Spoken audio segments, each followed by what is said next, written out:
కనుక సుఖమైన నిద్ర. అందుకే అంటున్నాను, దేవుడు చేసిన మేళ్లను మనం జ్ఞాపకం చేసుకోవట్లేము. కారణం ఏంటంటే దాని గురించి అంత దీర్ఘంగా ఆలోచిస్తలేం కాబట్టి ఆ మేలు అర్థం కావట్లేదు మనకు కదా. అవునా? ఒకసారి దావీదు భక్తుడు అద్దం ముందు నిలబడ్డాడట. అద్దం ముందు నిలబడ్డట్టు బైబిల్లో లేదు, నా ఊహ. అద్దం ముందు నిలబడ్డాడట. అద్దం ముందు నిలబడ్డప్పుడు ఒక మాట రాశాడు. కీర్తన గ్రంథం, దీన్ని ఒకసారి కీర్తన గ్రంథంలో 139వ అధ్యాయంలో రాసినప్పుడు ఒక పదాన్ని రాస్తాడు అక్కడ, నీవు నన్ను కలగచేసిన విధము చూడగా నాకు భయము. అందరూ ఎప్పుడొకసారి, నీవు నన్ను కలగజేసిన విధము చూడగా నాకు భయమును ఆశ్చర్యమును పుట్టుచు. 139వ కీర్తన భాగము 14వ వచనం చూడొకసారి, 13, 14. నా అంతరింద్రియములను నీవే. బైబిల్స్ ఉన్నాయి అందరి కాడ, మరి గట్టిగా చదవచ్చుగా, చదవండి గట్టిగా.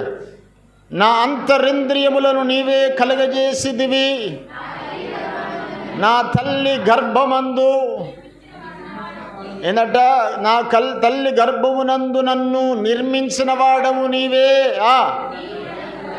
నీవు నన్ను కలగజేసిన విధము చూడగా భయము ఆశ్చర్యము కలుగుచున్నది. ఆమేన్. హల్లెలూయా, హల్లెలూయా. ఇందును బట్టి దేవా నేను నీకు కృతజ్ఞతాస్తుతులు. అందరూ ఎప్పుడు ఒక సినిమా, ఇందును బట్టి నేను నీ కృతజ్ఞతాస్తుతులు. గట్టిగా, ఇందును బట్టి నేను నీ కృతజ్ఞతాస్తుతులు. స్తుతులు చెల్లించడానికి దావీదు కోరిన దావీదు యొక్క అంశం ఏంటిది అక్కడ? ఒకరోజు అద్దం ముందు నిలబడ్డాడట దావీదు. నిలబడినప్పుడు తనను తాను చూసుకున్నాడట.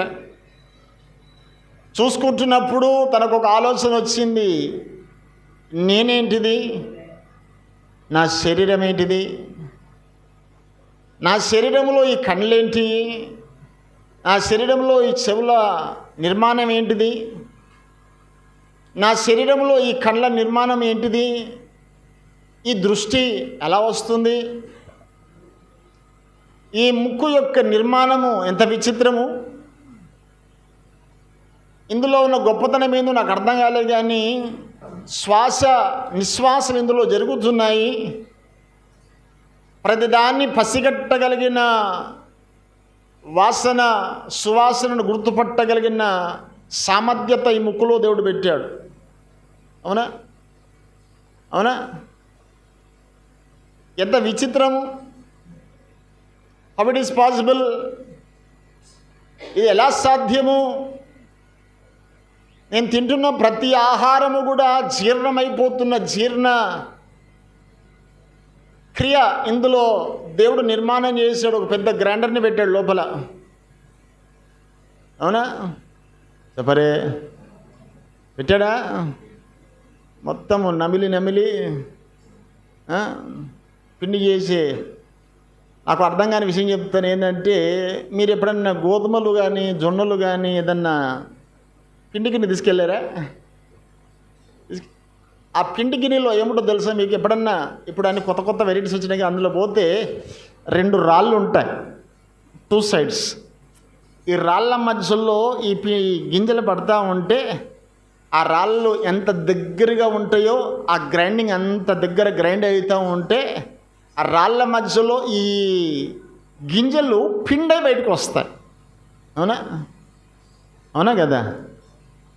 అవే గింజలు నువ్వు కూడా తింటావుగా, గ్రైండ్ చేయకుండా తింటాంగా కొన్నిసార్లు. కానీ నీలో జీర్ణమై ఇంత, నేను అనుకుంటా పెద్ద గ్రైండర్ ఇక్కడే ఉంది. అవునా? ఏ కరెంట్ అవసరం లే మనకు కదా. దావీదు అద్దం ముందు నిలబడి మాట్లాడుకుంటుండు, తనకు తానే మాట్లాడుకుంటుండు. ఏంది నాయనా ఈ విచిత్రం, ఏమి తిన్నా, మాంసము తిన్నా, నల్లి బొక్కలు. కొందరు మరీ అడిగి ఇప్పించుకుంటారు కదా. ఏది తిన్నా అరిగించుకునే స్థితి శరీరానికి ఇచ్చాడు దేవుడు. ఇవన్నీ ఆలోచించి అద్దం ముందు నిలబడ్డ దావీదు అనుకుంటున్నాడు, అయ్యా ఏమని నీకు కృతజ్ఞతలు చెప్పాలి, ఎట్లా చెప్పాలి నాకు అర్థం కావట్లా. ఒక్కసారి నన్ను నేనే చూసుకుంటే నీవు నన్ను కలగజేసిన విధము చూడగా మైండ్ బ్లాక్ అయిపోయింది. ఆశ్చర్యం కలుగుతుంది. ఎంత ఆశ్చర్యం అంటే కొన్నిసార్లు భయమే, కొన్నిసార్లు భయం కూడా.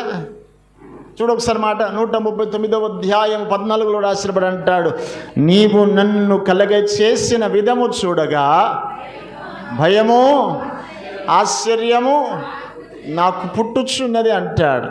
ద ఫియర్ కదా, సర్ప్రైజ్ అంటాడు. ఆశ్చర్యము కలిగింది. రెండవది భయం పుడుతుంది. ఇదేంటిది, నిర్మాణం ఏంటిది ఇది? ఈ విచిత్రమైన నిర్మాణము చూస్తున్నప్పుడు నాకు కలుగుతున్న వేదన ఏంటంటే నాలో భయము ఆశ్చర్యము కలుగుతుంది. ఇవన్నీ మాట్లాడుతూనంటాడు. కావున అందుకే కింద రాసినప్పుడు అంటాడు, అందును బట్టి, అందరూ ఎప్పుడు ఒకసారి, అందును బట్టి నేను నీకు స్థుతులు చెల్లించడానికి ఇంకా వేరే రీజన్ ఉందా? మేలు పొందినందుకు కాదు ఇప్పుడు ఈయన ఇచ్చిన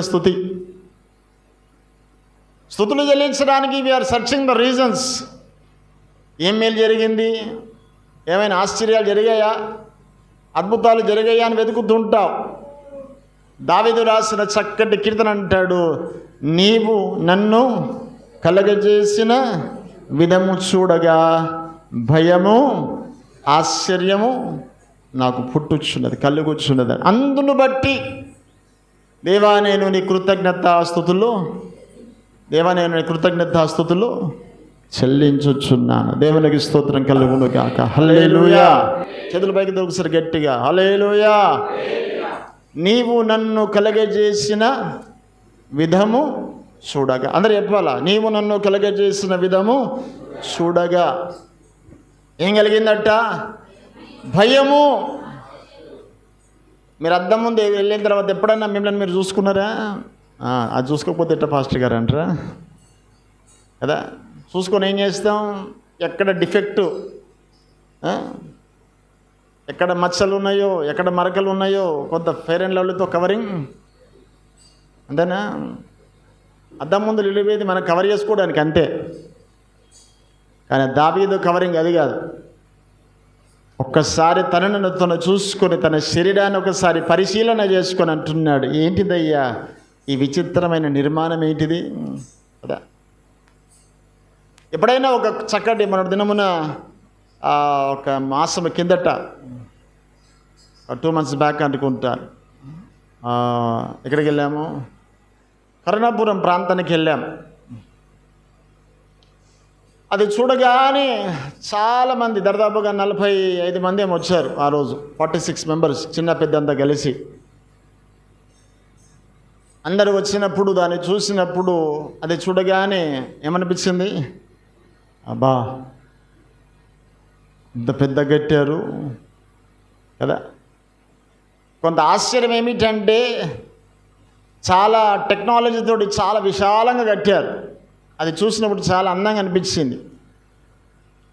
నేను చూడగానే మొట్టమొదటి ప్రేయర్ చేసుకున్నా, దేవా ఇంత చక్కటి మందిరాన్ని మా దేశంలో, మా రాష్ట్రంలో కట్టుటకు ఒకరికి చక్కటి కృపనిచ్చావు కదా. మనం కుళ్ళుబోతులం కాదు. మనం ఈ మధ్యకాలం చాలామంది కుళ్ళుబోతులు ఎక్కువైపోయారు కదా. ఉట్టి కట్టిండా ఇటువంటి పనికిరాని ఆలోచనలు వస్తాయి కొందరికి.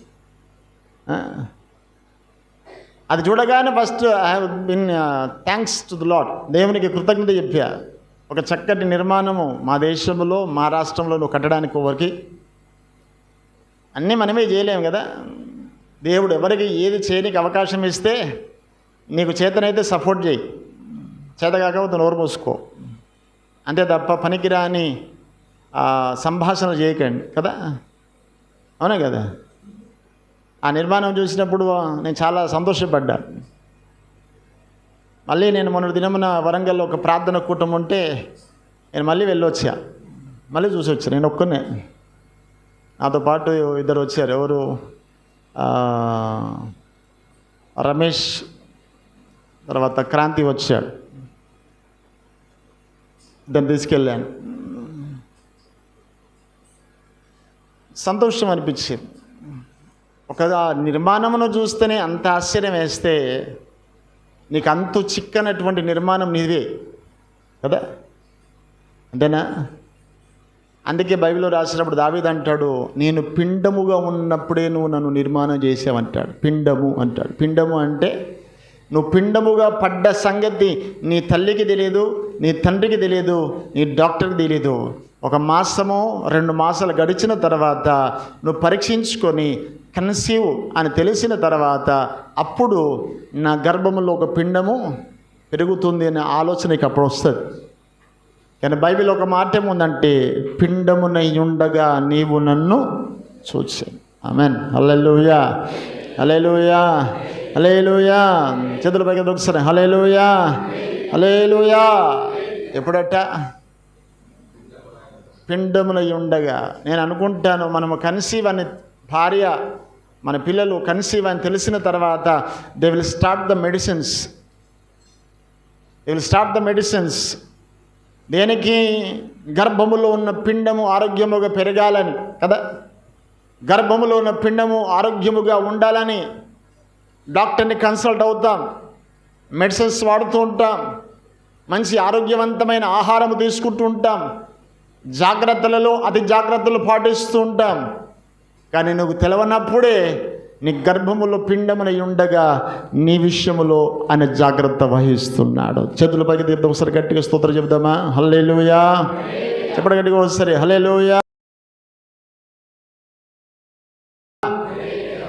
నేను గర్భమున పిండమునై ఉండగా నీ కన్నులు నన్ను చూచెనంటాడు. ద గాడ్ సైట్ ఎక్కడంట? గర్భమున పిండమునై ఉన్న దినమే. టెస్ట్ తర్వాత కాదు, కన్సీవ్ అని ప్రకటించిన తర్వాత కాదు. నీ జాగ్రత్తలన్నీ నువ్వు కన్సీవ్ అయిన తర్వాత నీ జాగ్రత్తలు పాటిస్తావు. కానీ గర్భముగా పిండముగా పడ్డ దినము నుంచే దేవుడు నిన్ను కాచి కాపాడుతున్న దేవుడై ఉంటున్నాడు. దేవునికి స్తోత్రం కలుగును గాక. హల్లెలూయా, హల్లెలూయా. అందుకే అన్నాను కదా, ఒక మంచి పరుపును కొనొచ్చు కానీ నిద్ర మాత్రము చెప్పాలా, నిద్ర మాత్రము దేవుడే ఇవ్వాలి కదా. రెండవదిగా రాసినప్పుడు చక్కని మాట చూస్తుంటాము.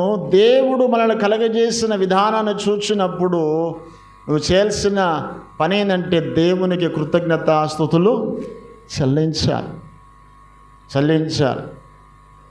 ప్రతిరోజు నువ్వు చేయాల్సిన ఒక మంచి పని ఏంటంటే దేవానికి కృతజ్ఞతాస్తుతులు చెల్లించుచున్నాను. దావీదుకున్న ఒక మంచి అలవాటు 119వ కీర్తనలో రాసినప్పుడు అంటాడు, దినమునకు దేవా నేను 7 మారులు నేను నిన్ను స్తుతించుచున్నాను అంటాడు. అక్కడ దీనికి ఒకసారి పరిశుద్ధ లేఖన గ్రంథములో 119వ కీర్తన భాగము 164వ వచనము రాసినప్పుడు అంటాడు, నీ న్యాయ విధులను బట్టి. బైబిల్ చిన్న వారందరూ తెలిసి చదవండి గట్టిగా. నీ న్యాయ విధులను బట్టి గట్టిగా. దినమునకు 7 మారులు నేను నిన్ను, స్వరమెత్తి చెప్పాలా, దినమునకు ఎన్ని మార్లట? ఆదివారం ఒక్కోసారి కూడా చెప్పకపోతే నువ్వు అంతేనా? దినమునకు 7 మార్లు దేవా నేను నిన్ను స్తుతిస్తున్నాను. What a prize. దినమెల్లా అని కొన్ని సందర్భాల్లో రాస్తాడు, దినమెల్లా కదా. కొన్ని సందర్భాలుగా రాసినప్పుడు ప్రతిరోజు జరిగే సంఘటన ఏంటంటే దినమునకు 7 మారులు దేవా నేను నిన్ను స్తుతించుచున్నాను. I'm praising daily 7 times I praise you అంటాడు కదా. 7 మార్లు స్తుతి ఉంది, ప్రార్థన 3 ఉంది బైబిల్లో. ముమ్మారు ప్రార్థన. ముమ్మారు అంటే ఉదయము, మధ్యాహ్నము, సాయంకాలం. ఆ పదాన్ని కూడా చక్కగా రాస్తాడు. ఉదయము, మధ్యాహ్నము, సాయంకాలము నేను ప్రార్థించుచున్నానని రాస్తాడు అక్కడ. ఆ ప్రార్థనలు గమనిస్తుంటున్నప్పుడు ముమ్మారు ప్రార్థన, 7 మార్ల స్తుతి ఇలా చేసుకుంటూ వెళ్ళాడంటే మనం ఎంతగా ఇంకా వెనుకబడి ఉన్నామో ఒక్కసారి మనల్ని మనము ఆలోచన చేయగలుగుతూ ఉంటాం. దేవునికి స్తోత్రం కలుగునుగాక. హల్లెలూయా, హల్లెలూయా. చెప్పండి గట్టిగా ఒకసారి హల్లెలూయా. 55వ అధ్యాయ భాగము, కీర్తనా గ్రంథము 55వ అధ్యాయ భాగము 17వ వచనం చదువు బిడ్డ. సాయంకాలమున, ఉదయమున, మధ్యాహ్నమున ధ్యానించుచు మొర్రపెట్టుకొందును, ఆయన నా ప్రార్థన. అందరూ ఒకసారి బైబిల్ తీసి అందరూ చదువుకొస్తారు. సాయంకాలమున, చదవండి అందరూ, రెడీ, 1 2 3. సాయంకాలమున, ఉదయమున, మధ్యాహ్నమున నేను ధ్యానించుచు మొర్రపెట్టుచుందును, ఆయన నా ప్రార్థన ఆలకించును. ఎప్పుడంటే ప్రార్థనలు సాయంకాలము, ఉదయము, మధ్యాహ్నము 3 ప్రార్థనలు. నాకు తెలిసినంతవరకు చాలా రేర్ ప్రార్థనలు ఇవి. ఈ ప్రార్థనలు ఏంటంటే మధ్యాహ్నము, సాయంకాలం. ఇవి చాలా రేర్ కదా. మనందరికీ రెగ్యులర్గా చేసే ప్రార్థనలు 2 ఉంటాయి. రాత్రి, హలో, రాత్రి చేరా ఏంది గొప్ప తీసి చెప్పరే. ఉదయము, రాత్రి ప్రార్థన చేస్తాం. అది కూడా ఎప్పుడు మళ్ళా, హలో, ఎప్పుడది? ఆ 3 ప్రార్థనలు వేరు. మళ్ళా టిఫిన్, లంచ్, డిన్నర్ అది వేరు. మామూలుగా చేసే ప్రార్థన 2. ఒక ప్రార్థన ఏంటంటే రాత్రి పడుకుంటప్పుడు, అయ్యా ఈ రోజంతా నన్ను కాపాడినందుకు నీకు స్తోత్రాలు, ఇప్పుడు పడుకోబోతున్నా, చక్కటి నిద్ర. ఇంకా వీళ్ళ ప్రార్థనలు ఇంకో కొంచెం మసాలా అంటిస్తారు. ఏందో తెలుసా, ఈ రాత్రి కాల వేళల్లో నీ దర్శనముల చేత నన్ను, ఇలా సక్కనోడు, బాగా భక్తిగా ఉన్నాడు,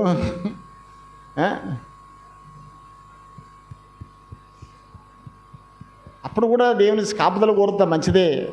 నేను అంటేనే ఏంటంటే రోజు నీ ప్రార్థన దేవునితో గడుపుతో నిన్ను నువ్వు పరీక్షించుకునే ప్రార్థన చెయ్యాలి. అది చక్కటి ప్రార్థన. ఇది రేర్. నాకు చాలా నచ్చిన ప్రార్థనలు ఈ రెండిట్లో చాలా రేర్ కనబడేది ఏంటంటే ఉదయము, రాత్రి చాలామంది చేస్తారు కదా, ఇట్స్ కామన్. కానీ మధ్యాహ్న కాలమున ఒంటరిగా ప్రార్థన చేసేది చాలామంది జీవితంలో అరుదు కదా. రాత్రి ప్రార్థన చేసేవారిని చాలామంది గమనించినా కానీ సాయంకాలం ప్రార్థన చేసేవారు ఎంతమంది ఉంటారండో. సాయంకాలం నేను అనుకుంటా, సాయంకాలం అంటే మన దేని సాయంకాలం అంటాం? ఎండ దిగుతున్నప్పుడు, చీకటి పడకముందు, అంతేనా? అబద్ధం ఆడుకుని చెప్పండి, ఈ రెండింటి మధ్యలో ఉన్న సమయంలో ఎవరైనా మోకరించి ప్రార్థన చేశారా?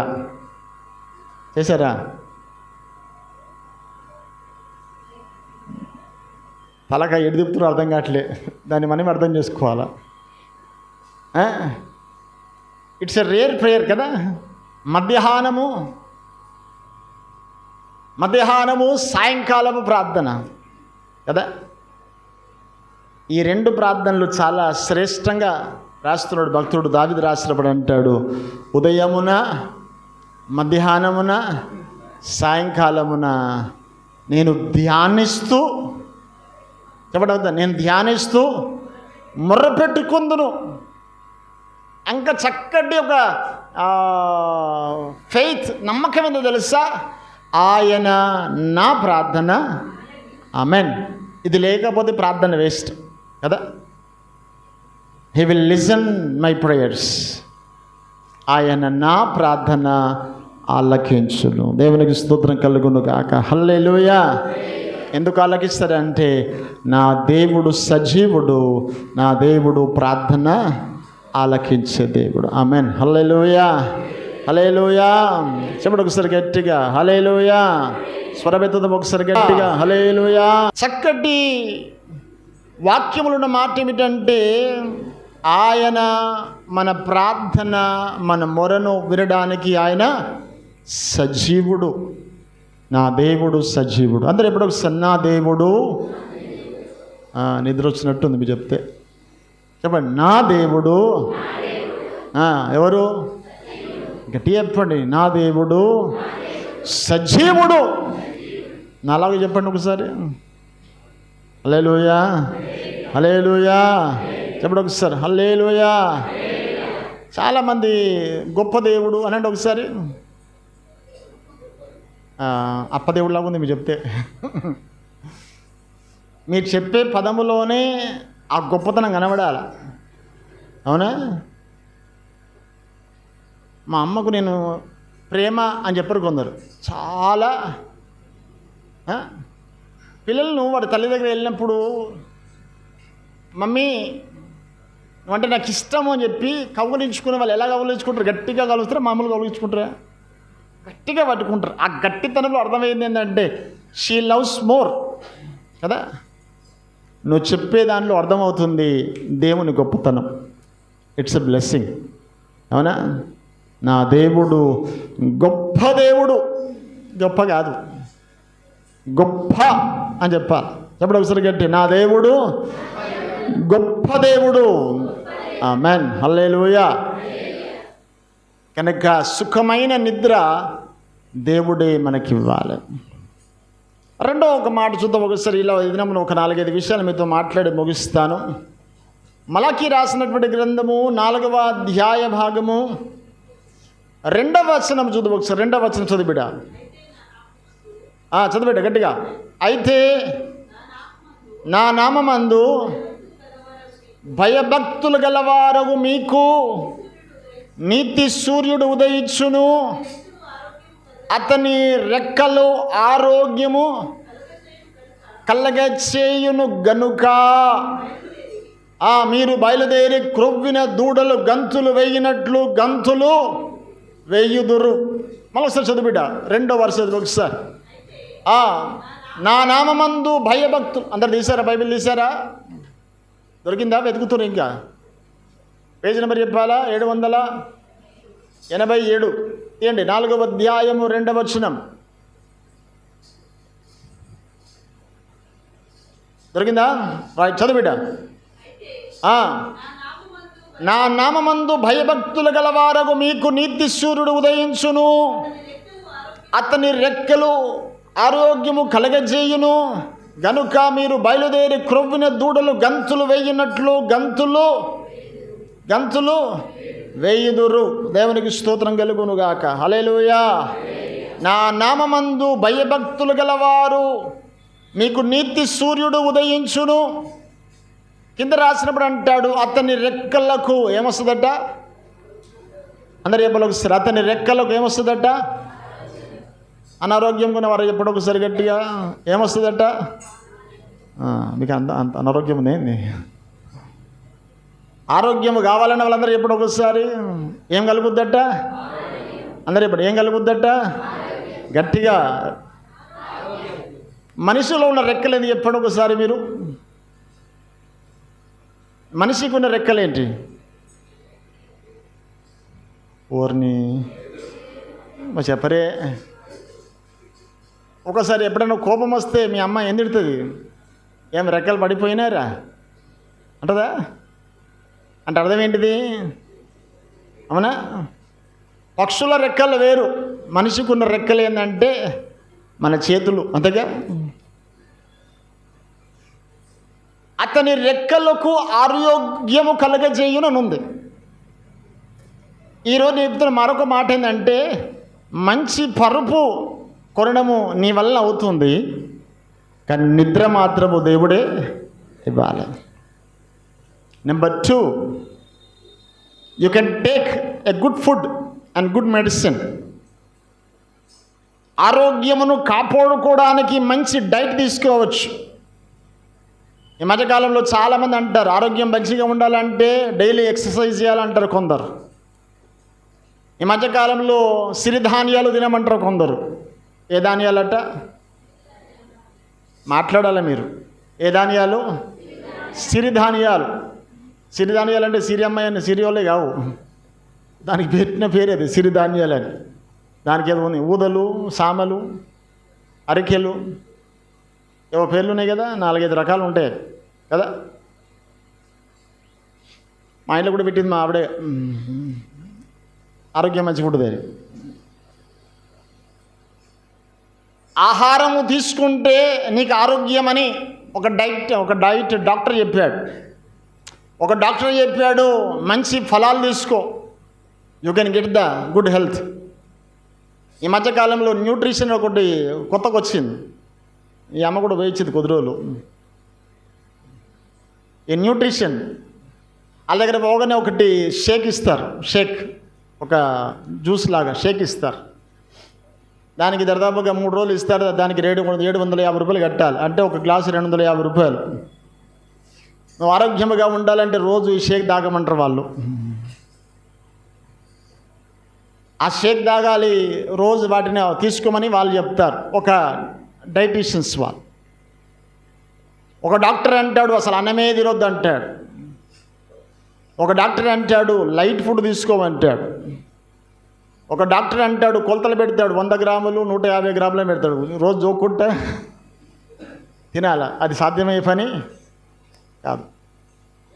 ఒక డాక్టర్ అంటాడు ఒక 5 years బ్యాక్ అనుకుంటాను, రోజు ఆయిల్ పుల్లింగ్ చేయమన్నాడు. ఆయిల్ పుల్లింగ్ అట, నూనె నోట్లు వేసుకొని ఒక అరగంట సేపు అనమన్నాడు. దవడలన్నీ వచ్చినాయి. ఆయిల్ పుల్లింగ్ అట అది అయిపోయింది. ఒక డాక్టర్ అంటాడు తినకముందే ఒక గంట ముందు, అరగంట ముందు ఏం తాగాలట? నీళ్ళు తాగాలట. తిన్న తర్వాత గంట సేపు నీళ్ళే. అటు సరణ వస్తే చచ్చిపోతున్నాడు.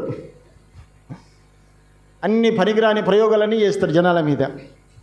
బైబిల్ చెప్తున్న మాట ఏంటంటే, నువ్వు ఏమైనా తీసుకో, నువ్వు దేనని అనుభవిస్తున్నావు నాకు తెలియదు, కానీ నీకు ఆరోగ్యం ఇవ్వాలంటే నేను ఇవ్వాలా, అంతేనా? The health it's from God. నువ్వు వేసుకుంటున్న మెడిసిన్స్ కాదు ఇవి, నువ్వు ప్రయత్నాలు కదా. నీ రోగానికి నీ బలహీనతకు నువ్వు వాడుకో, తప్పేం లేదు. మెడిసిన్స్ వేసుకున్న పడైన వారు లేరా? మెడిసిన్స్ తీసుకున్న చనిపోయిన వారు లేరా? మెడిసిన్స్ వాడినా, ఎక్సర్సైజ్ చేసినా, ఒక మంచి ఎంపీ, తమిళనాడులో ఉన్న ఎంపీ ఎక్సర్సైజ్ చేస్తూ చచ్చిపోయాడు. అవునా? బైబిల్ చెప్తున్న మాట ఏంటంటే, నీ ఆరోగ్యమును, నీ రెక్కలకు ఆరోగ్యము ఎక్కడా అంటే దేవుని యందు భయభక్తులు గల వారికి దేవుడిచ్చే ఒక నూతనమైన కృప ఏందట? ఆరోగ్యము. ఆమెన్. హల్లెలూయా. మెడిసిన్స్ ఉన్నాయి, జిమ్ ఉంది, ఇంటి నిండా ఫుడ్ ఉంది, చేతి నిండా సంపాదన ఉంది. ఆరోగ్యం మాత్రం నీ చేతిలో. ఆరోగ్యం ఇచ్చేది దేవుడు. దేవునికి స్తోత్రం కలుగును గాక. హల్లెలూయా, హల్లెలూయా. చెప్పండి ఒకసారి, హల్లెలూయా.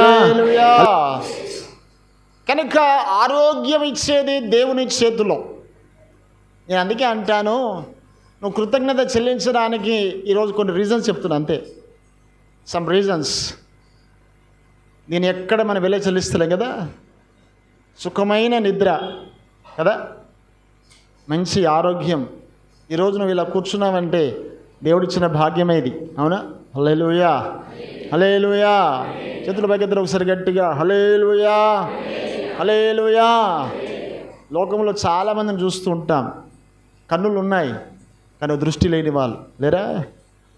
కాళ్ళు ఉన్నాయి, నడవలేని వారు. చేతులు ఉన్నాయి, పని చేయలేని వారు. చెవులు ఉన్నాయి, వినికిడి లేని వారు. గొంతుంది, మాట్లాడలేని వారు. సర్టిఫికెట్స్ ఉన్నాయి, యూటిలైజ్ చేసుకోలేని వారు కూడా చాలామంది ఉన్నారు. వారి జ్ఞానాన్ని పనికి రాకుండా ఉంది కొందరికి, తెలుసా? మంచి డిగ్రీస్ కంప్లీట్ చేసిన వాళ్ళు ఉన్నారు, ఇప్పటికీ ఒక ఎంప్లాయ్మెంట్ లేక వాళ్ళు నిర్జీవముగా కొందరు అలా కాలం గడుపుతున్నారు. నేనంటాను, నీ ఉన్న స్థితిలో ఉన్న దేవుడు నీకు చక్కటి కృప ఇచ్చాడు. అందుకే దేవునికి స్తోత్రం. హల్లెలూయా. అందుకే సుఖమైన నిద్ర దేవుడు ఇచ్చేవాడు. నెంబర్ 2, ఒక మంచి ఆరోగ్యము దేవుని వల్ల కలుగుతుంది. దేవునికి స్తోత్రం కలుగును గాక. హల్లెలూయా. మూడో చూద్దాం ఒకసారి. ఒక మాట మీకు పరిచయం చేస్తాను. ఎస్తేరు రాసిన గ్రంథములో, ఎస్తేరు రాసిన గ్రంథము 2వ అధ్యాయ భాగము. హల్లెలూయా, హల్లెలూయా. ఇక్కడ రాజు భార్య వస్తీ, ఆ వస్తీని ఒకసారి పిలిచినప్పుడు అమ్మగారు రాలా. ఈ అయ్యగారు కోపం వచ్చింది. నెక్స్ట్ ఇంకో ప్రయోగం మొదలుపెట్టాడు. ప్రయోగం పెట్టేసి మరొక స్త్రీని వివాహం ఆడాలని, రాణిగా చేయాలని ఆలోచన వచ్చిన ఆ సందర్భంలో కొందరు ఎన్నుకోబడిన స్త్రీలు అక్కడ ఉన్నారు. అక్కడ సెలెక్టెడ్ పీపుల్. అంతా నన్ను చూడు ఒకసారి. ఎన్నుకోబడిన జనాంగం అక్కడ ఉన్నారు, స్త్రీలు. వీరిని రోజు వారు అందము తీర్చుకోవడానికి ఏమేమి అవసరమో అన్ని వరకు ఇచ్చారట. మన లెక్కలు చెప్పాలంటే మేకప్ కిట్ చెప్పాలి ఒకసారి. ఏం కిట్టు? అసలు మీరు ఎసుంటోళ్ళు అంటే చీచి అసలు పేరు ఎప్పుడు మేము వినలేదు మాట్లాడుతారు. రాజును మెప్పించడానికి కొరకు సౌందర్యమైనటువంటి రకరకాల సుగంధాలు పూసుకొని ఒక్కొక్క వారం ఒక్కొక్కరు రాజు దగ్గర వెళ్తున్నాడు కనపరుచుకోవడానికి. అంత అయిపోయింది. అందులో ఒక్కతి ఉంది, ఆమె పేరు ఎస్తేర్. ఆమె ఏ సౌందర్యము పెట్టలేకోలే. ఆమెలో ఉన్న ఒక మంచి సౌందర్యమైన లక్షణం ఏంటంటే ప్రార్థన. అవునా? ఇవే వద్దునైనా ఉన్నట్టుండే పోతా రాజు దగ్గర పోయి వస్తాననుకుందేమో, పోయింది అంతే. బైబిల్లో ఒక మంచి మాట ఏముందంటే, సౌందర్యముగా తయారైన వారందరూ కూడా వెళ్ళారు, రిజెక్ట్ అయ్యారట. కానీ ఈమెను చూడగానే రాజుకి ఏమొచ్చిందట? ప్రేమ పుట్టిందట. దేవునికి స్తోత్రం కలుగును గాక. హల్లెలూయా.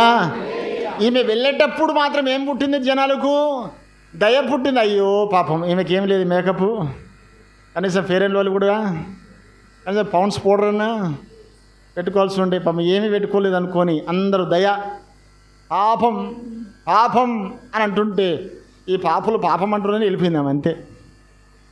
కానీ దేవుడిచ్చిన సౌందర్యానికి మించిన సౌందర్యం మరొకటేమీ లేదు. ఎస్తేరుకు దేవుడిచ్చిన సౌందర్యం. నీ సౌందర్యం పెంచుకోవడానికి నువ్వు ఎన్ని రాసుకుంటావో, ఎన్ని పూసుకుంటావో, ఏవేవి అలంకరించుకుంటావో కదా. చెవులకు అలంకరణ, మెడలో అలంకరణ, అవునా? ఎన్ని అలంకరణలు, చాలా అలంకరణలు, ఎన్నెన్నో ఆభరణాలు ఎన్నెన్నో ఉంటాయేమో. నేనంటాను, నీ ముఖములో కళ రావాలి అంటే అది దేవుని ద్వారానే రావాలి. అవునా? ఇది దేవుడిచ్చే సౌందర్యం. దేవునికి స్తోత్రం కలుగును గాక. హల్లెలూయా, హల్లెలూయా. చేతుల పైకి దగ్గర గట్టిగా హల్లెలూయా.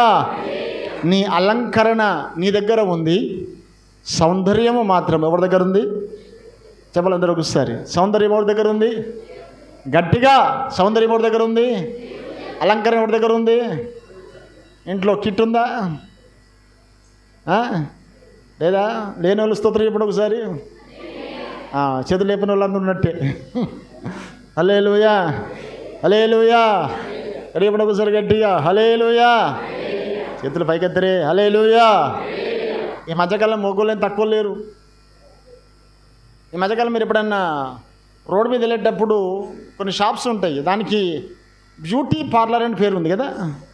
ఏ పార్లర్? లేడీస్కి బ్యూటీ పార్లర్ ఉంది కదా. ఇది ఎక్కడ ఉంటాయి అంటే చాలా వరకు ఎక్కడ కుమార్ గల్లీ అక్కడక్కడ ఎక్కువ కనబడతాయి. ఈ మధ్య అక్కడక్కడ ఉన్నాయి. ఈ మధ్యకాలంలో హెయిర్ కటింగ్ షాప్స్కి కూడా పైన పేరు పెట్టారు తెలుసా మీకు? Men's parlour. ఏంటంట? Men's parlour. ఒకసారి ఎందుకు ఎప్పుడు పోతుంటాం షాప్కి, ఎలాగానే వాడు అంటాడు, సార్ ఫేస్ వాష్ చేయమంటావా అంటాడు నన్ను. ఏంటంట? సరే వాష్ చేస్తాను నేను అనుకున్నా, నీళ్ళతో వాష్ చేస్తాను నేను అనుకున్నా. మరి ఏ ఫ్లేవర్ పెట్టామంటావు అంటాడు. ఏంటంట? పైనాపిల్ పెట్టమంటావా, స్ట్రాబెర్రీ పెట్టమంటావా, ఆరెంజ్ పెట్టమంటావా అంటాడు. ఒరే ఇది కలర్ పోయేది కాదురా, ఇది కలర్ పోయేది కాదురా, కలర్కి అయితే వాపస్ ఏ బెర్రీ వద్దురా నాయన అన్న నేను. ఫేస్ అట్ గ్లో ఇది గ్లో, మన ముఖానికి గ్లో అయ్యేది అంత సీనేమి. నేను అంటాను ప్రార్థనలో నీ ముఖము కలగా మారాలి, అంతకి మించిన గ్లో ఇంకొకటి ఏమీ లేదు. ఆమేన్. హల్లెలూయా, హల్లెలూయా. చెప్పండి గట్టిగా ఒకసారి హల్లెలూయా. ఒక గంధపు చెట్టు ప్రక్కన ఉంటే ఆ చెట్టుకు కూడా గంధపు వాసన వస్తుందట కదా, ఎందుకు? దాని ప్రక్కలో ఉంది కదా.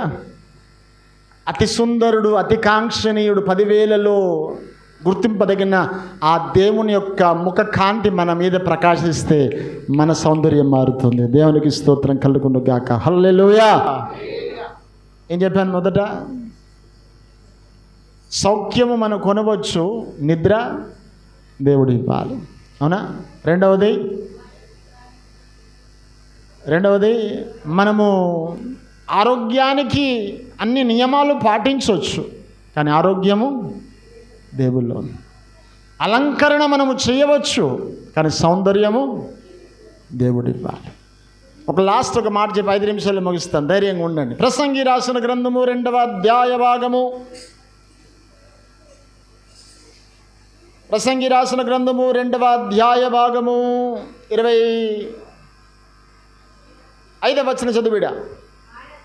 ఆయన సెలవు లేక భోజనము చేసి సంతోషించుట ఎవనికి సాధ్యము? ఆమేన్. హల్లెలూయా, హల్లెలూయా. చెప్పండి గట్టిగా ఒకసారి హల్లెలూయా. భోజనాలు కొనొచ్చు కదా. బైబిల్లో ఒక భక్తుడు ఉన్నాడు, భక్తుడు అనొద్దు కానీ ఒక ధనవంతుడు. పిల్లలు,